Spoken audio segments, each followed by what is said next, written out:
Dia Mundial de Zero Discriminação. Exatamente. Mas na teoria, né?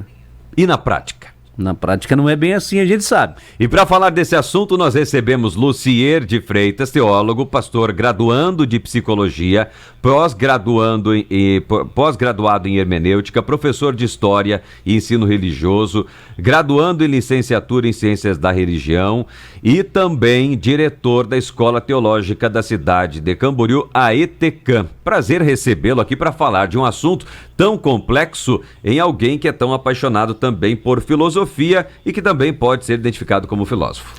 Muito bom dia, Adilson, bom dia, Caleb, bom dia a todos, é uma alegria. São questões que precisam ser tratadas, debatidas e sempre que possível se lançar alguma luz nova a fim de que as pessoas sejam beneficiadas. Porque de fato, como o Adilson falou, na prática ainda estamos distante de uma sociedade justa, igualitária, quando se trata de questões como gênero, raça, cor e, acima de tudo, religião, né? Discriminação, né? Muitas pessoas usam a palavra, mas não sabem interpretar o que vem a ser. A ideia de discriminação a gente pode pegar em especial a partir de fato isolado, que é a xenofobia, né? Xenofobos, né? Duas palavras gregas, a ideia de medo, horror ao que é estranho, ao que é diferente.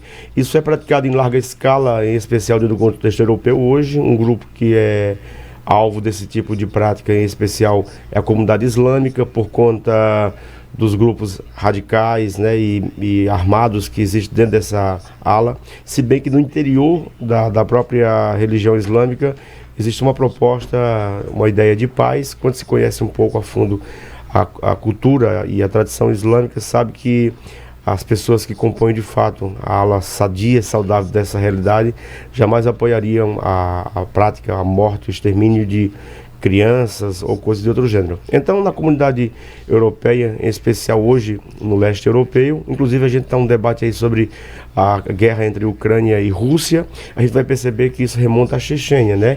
Que é uma tentativa do Putin de expulsar daquela região grupos islâmicos, né?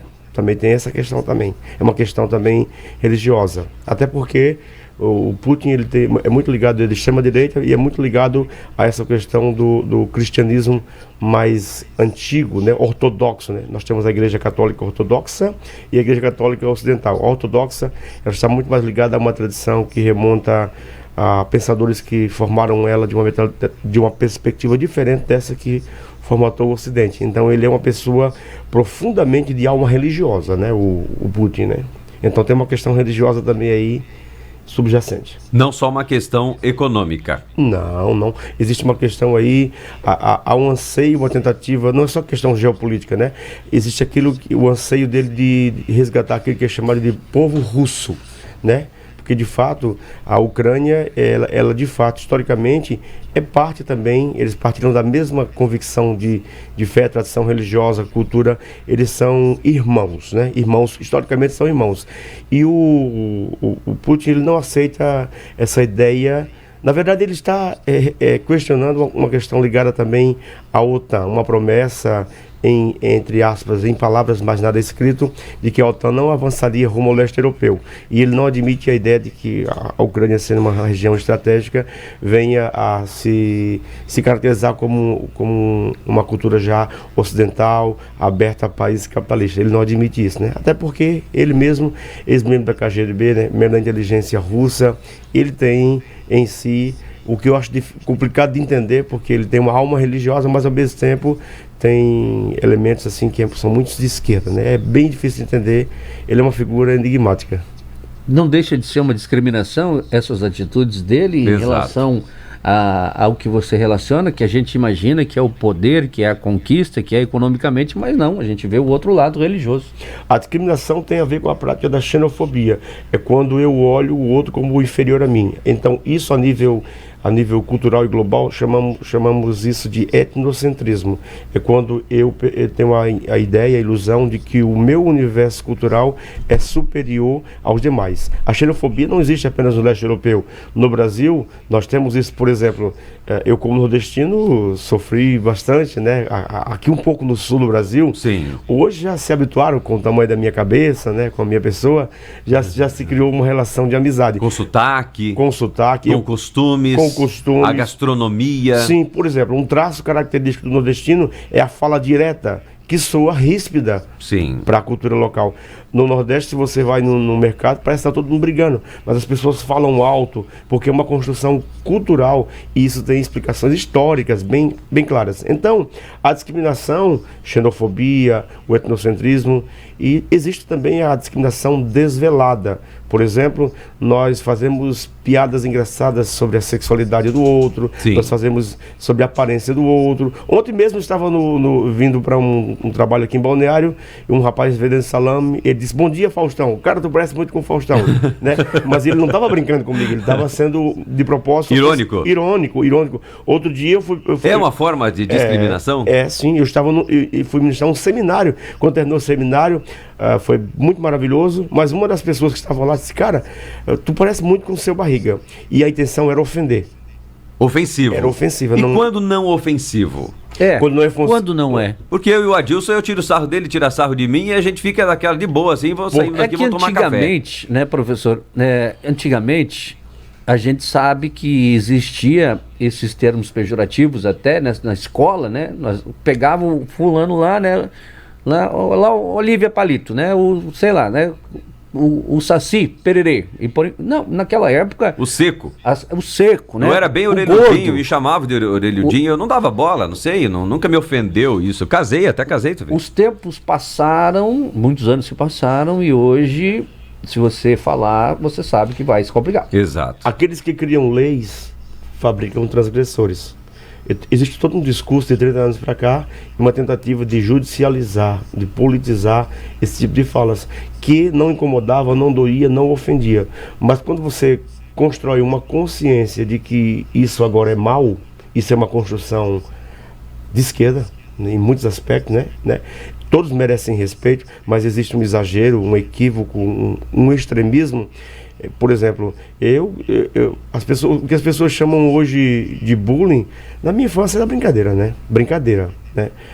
Eu tenho uma ideia do que é bullying violento mesmo, né? Mas hoje que as pessoas... Mas por quê? Porque criou-se uma geração extremamente sensível.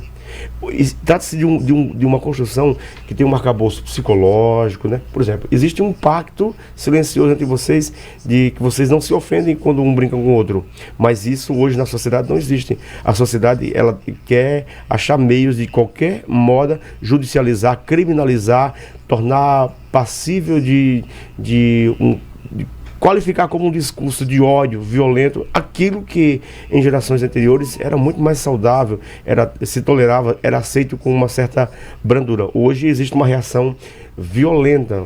As pessoas simplesmente hoje querem judicializar tudo. Impressionante. Esses dias eu fiz uma brincadeira com uma colega, e eu tenho muita comunhão, e peguei uma fita métrica e medi ela assim, ao vivo lá no programa, e que a minha esposa tem 1,55 m, você conhece muito bem, o Adilson também, né? O Matheus, todos aqui conhecem. E minha esposa também é baixinha. E aí eu medi assim, ela com uma fita métrica, 1,50 m e tantos, né? E aí... Pronto, bastou. A minha chefe me chamou depois e tal... Não, porque uma tia minha se sentiu muito ofendida, porque também ela é baixinha. Que ela se sentiu ofendida, ela ficou... Eu falei, se sentiu ofendida, eu vou fazer o quê? Não vou agradar todo mundo, né? Sim. Mas assim, fazer o quê? Se ela não se sentiu ofendida, o que eu posso fazer? Tudo dói, tudo machuca. Mas imagina... Nossa, né? É a cultura do mimimi.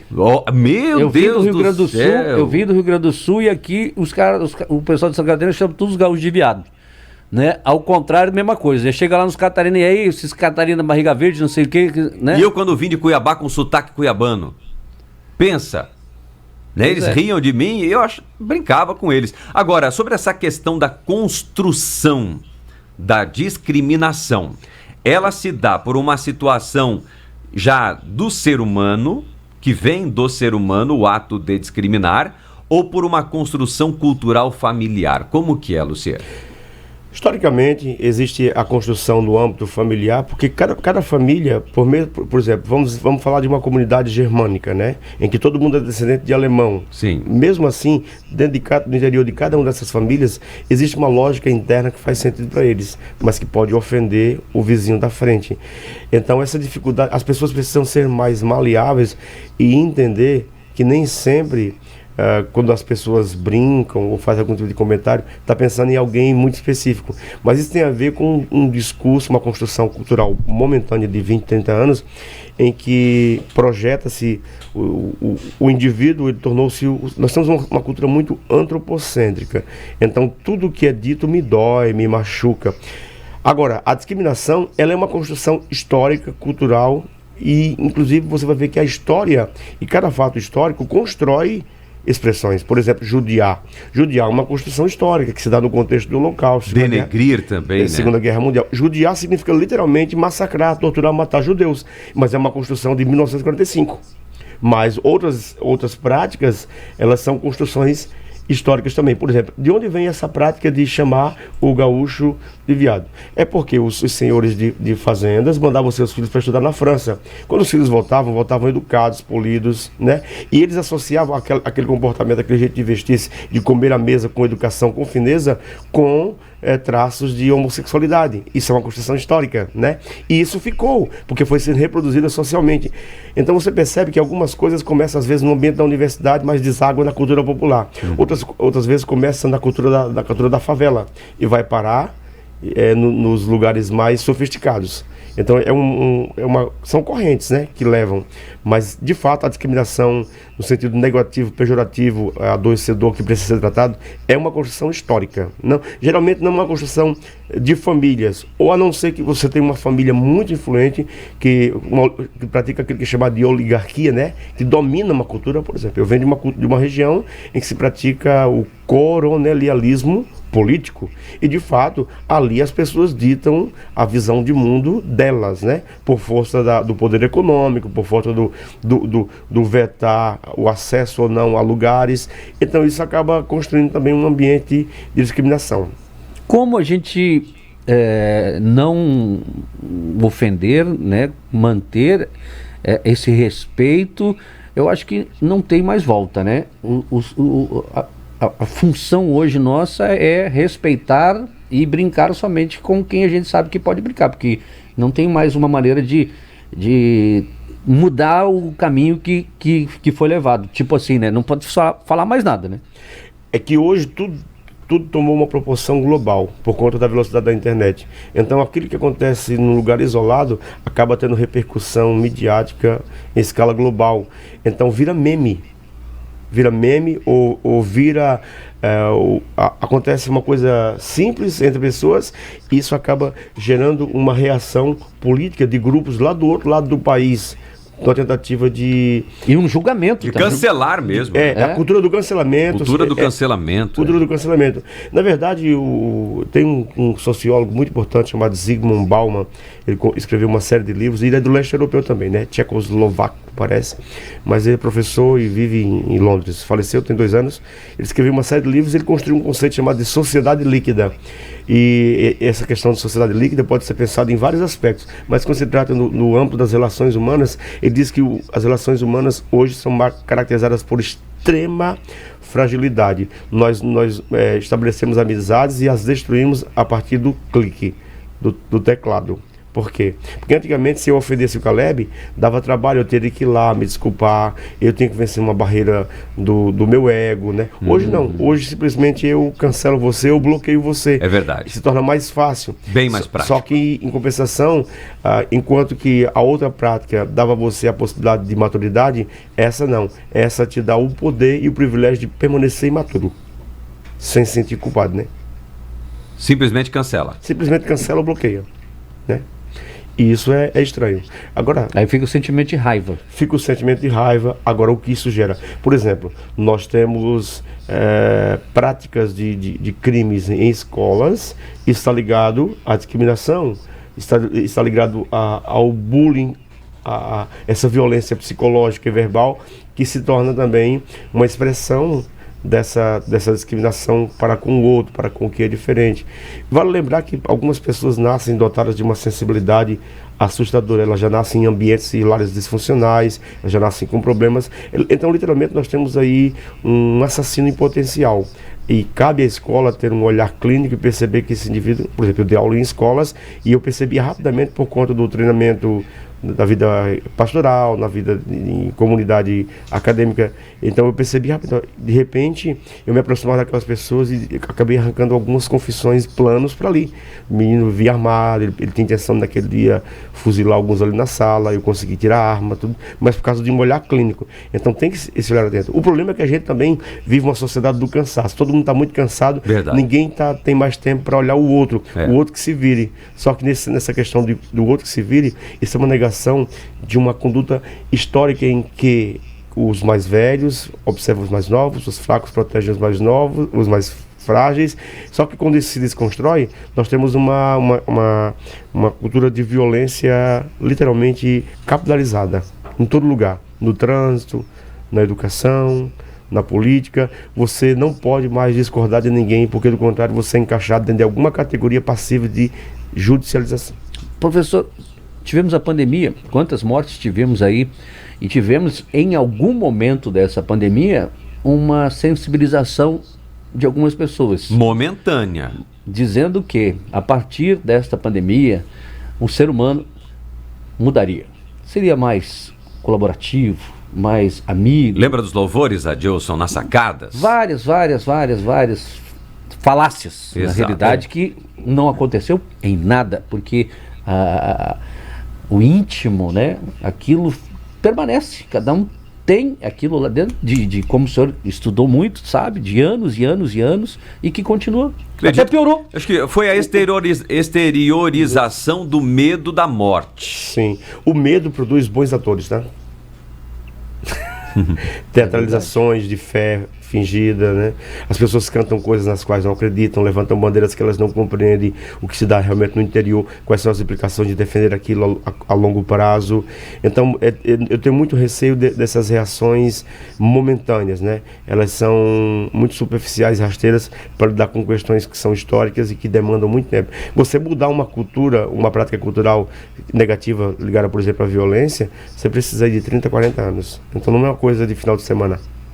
Discriminação é a palavra.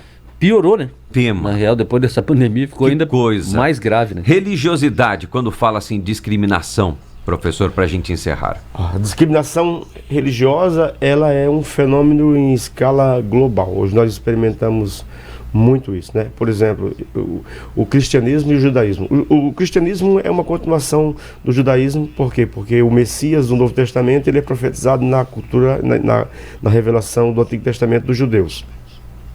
E é dito por Paulo, um judeu, né, fariseu, ele irá dizer, resgatar para a prática do Novo Testamento, a ideia desse cuidado, dessa postura de acolhimento ao outro, ao diferente, porque ele lembra, vocês foram estrangeiros, e o Senhor os atraiu, os cuidou. Então, existe uma prática cultural de ter, do judaísmo, do cuidar do estrangeiro, né? Mas hoje a gente percebe que as alas mais fundamentalistas do judaísmo, do cristianismo, ela acaba tendo essa postura de segregação, de preconceito. Pra você ter uma ideia, o surgimento de alguns grupos religiosos mais radicais é uma tentativa de moralizar a sociedade, é uma tentativa de resgatar, a partir de um centro pequeno e comum, uma vida mais dedicada, mais íntegra, mais pura, mas acaba sendo interpretado também como práticas fundamentalistas, né? Por exemplo, nós somos a cultura da tolerância, só que em nome dessa tolerância você não pode ter opiniões. Então a ideia se soa como que um discurso em que você não pode acreditar em nada de forma muito firme. Exato. E muito menos defender isso. Exatamente. Porque do contrário você é um fundamentalista. Exato. Por exemplo, eu como professor, eu sou pastor também, então eu tenho que ter todo um cuidado no trato com algumas pessoas. Mas no interior das grandes tradições, como por exemplo, islamismo, judaísmo e cristianismo, historicamente existem ondas severas de preconceito, de violência, ok? As religiões de tradição ou de linhagem mais afro, elas acolhem melhor algumas diferenças de gênero, né? Elas têm essa postura de acolher diferente, até porque eles consideram essas expressões dentro da própria ritualística de culto deles como manifestações de entidades ou divindades, né? Já na tradição cristã existe uma postura mais severa. Outro dia eu estava ouvindo um debate entre do próprio cristianismo, né? Uma ala que apoia e tem um discurso favorável a partir de interpretações muito próprias e pessoais e particulares de textos que tratam da questão da homossexualidade, e uma postura em que se desconstrói aquele tipo de leitura por entender que ela é uma leitura feita a partir da sociologia, da psicologia, da cultura e não da própria Bíblia em si. Então, dentro do próprio cristianismo, nós temos embates e combates diários para que não se construa uma prática de preconceito e de discriminação. Por exemplo, eu sou um pastor de linha pentecostal. Tenho um relacionamento muito bom com reformados e com comunidades. Ministro esse tipo de ambientes, palestras, tudo. Mas não posso dizer que a maioria das pessoas são assim. Elas são capazes de achar que se você não pertence àquele pequeno grupo, você, portanto, não pode ser considerado cristão de primeira linha. E isso é discriminação. É discriminação. É lamentável, né? Lucier Genival de Freitas, teólogo, pastor, graduando em psicologia, pós-graduado em hermenêutica, professor de história e ensino religioso, graduando em licenciatura em ciências da religião.